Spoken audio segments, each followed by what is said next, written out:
Have I made any bad purchasing decisions in my smart home? Yeah, I think I have. Between the two smart houses I set up, I've used both affordable and expensive devices. I'll take you on a quick tour around our house and go through 15 categories to let you know what's worth spending your money on and what's not.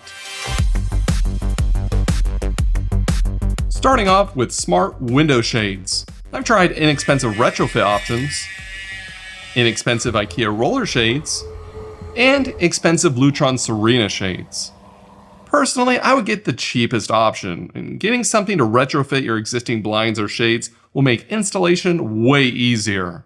Also, the IKEA roller shades are very inexpensive and have worked perfectly for me for about 2 years. It's not that I don't like our Lutron shades, they have a more luxurious look and are super quiet, which is ideal for when they wake me up in the morning. But did I need to pay extra and have them here in the theater room? Probably not. I always leave them closed. I mean, it's a theater room. Hello. So voice assistant speakers and displays come in all shapes and sizes. I would spend more because you can get a lot more features for usually just a little bit of extra money, especially when they're on sale. Like this Echo 4th Gen. Listening to music on this is going to sound 1,000,000 times better than the smaller speakers. That's not all though. It will also be a Matter controller and a Thread border router sometime this year. It even has occupancy detection using ultrasound to run automations if no one's in the room anymore. And now you can adjust the sensitivity of it, which is pretty sweet. I've tried out all types of video doorbells from dirt cheap to high end. I don't think this is a good place to cheap out. If you can, I would spend more on a video doorbell because we use ours all the time. And in our previous house, we had a cheaper video doorbell that we didn't have the greatest experience with. It would miss recordings, wouldn't notify us of packages that were on our porch. It was slow to load who was at the front door. It can be extremely frustrating, and you might even have to do the unthinkable. Physically get up and open the door to see who's there. Oh, hold on 1 second. Reed, a salesman wants to talk to you. No! Yeah, get a good one. You'll thank me later. Sensors, they're small, so they should be cheap, right? That's what I thought in our previous house. Take WiSense for an example. I mean, they're less than $10 a sensor. What could go wrong? Everything. Devices going offline, bad battery life, slow to run automations. I mean, I would rather have no sensors in my house than sensors like that are really frustrating. But it doesn't mean you have to spend a lot on sensors. For example, the Aqara sensor, they're very inexpensive and they work great. And the Ring sensor works great too, and sometimes I forget they're even there because they're that reliable. When it comes to Wi-Fi, I might have overdone it. I went with a more expensive Unify system because I heard it was the best. It is amazing, and with fiber to our house, we basically never have to wait for anything to load. If we do, our 4-year-old lets us know. Mom, Dad, it's not working. No, it's just loading. But I have also tried budget mesh systems and they work great. Fast speeds, and our smart home devices never had issues.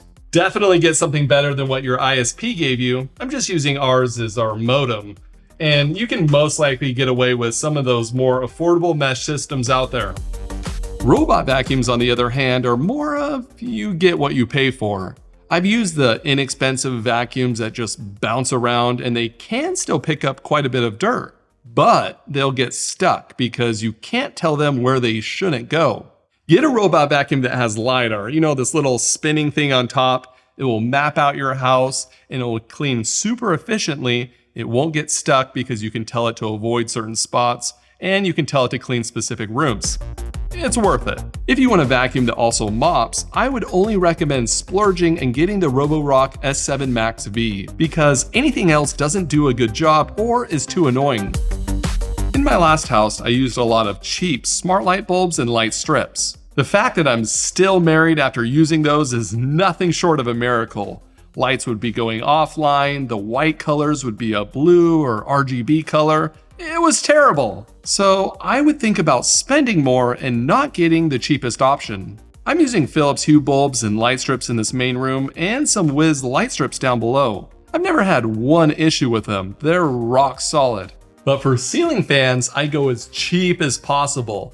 And these fans are some of the most inexpensive fans you can get at Home Depot.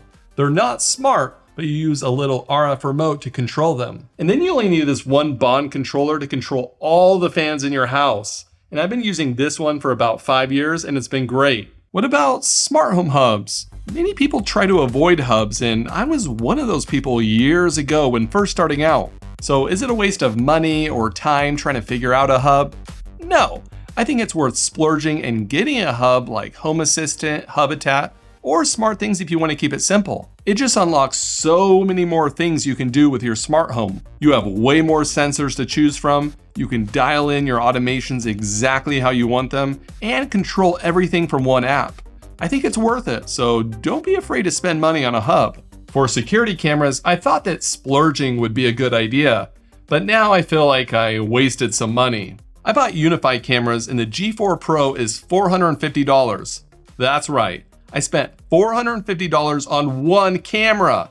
Then I tried Reolink cameras that are a quarter of the price, and the video quality was basically the same as Unify. I wasn't very happy when I saw that, knowing how much I spent. Even the Wisecam V3 does a pretty good job at keeping an eye on things. And it has an SD card inside where you can record 24/7 footage. Yes, you can pay more for more expensive cameras, but the improvements are very marginal compared to the big price differences. Smart thermostats are interesting because the cheaper ones seem like they can basically do the same thing. Turn your HVAC system on and off. Here's the thing though, having a more advanced smart thermostat can save you a lot of money.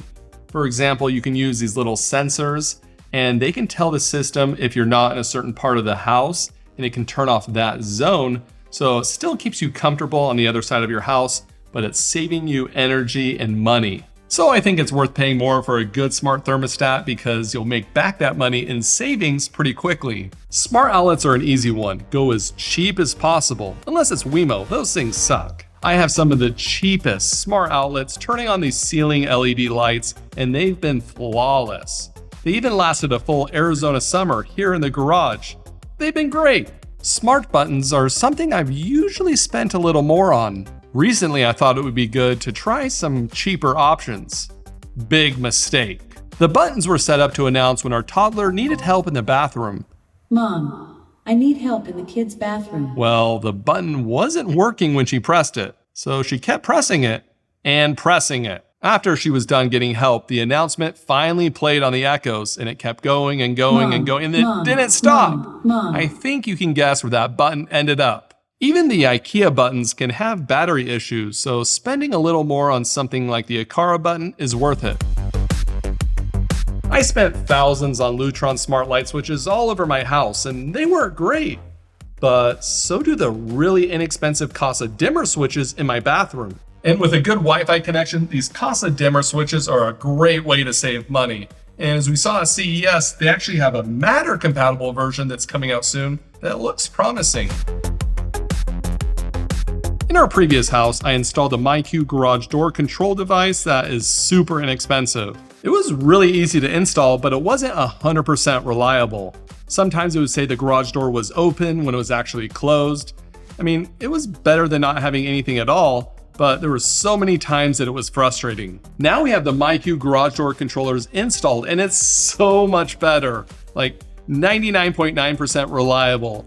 I think it's worth paying some extra money for more reliable garage door controllers to eliminate all that frustration. Well, hopefully this gives you an idea of where you can save and what you might want to spend a little extra on.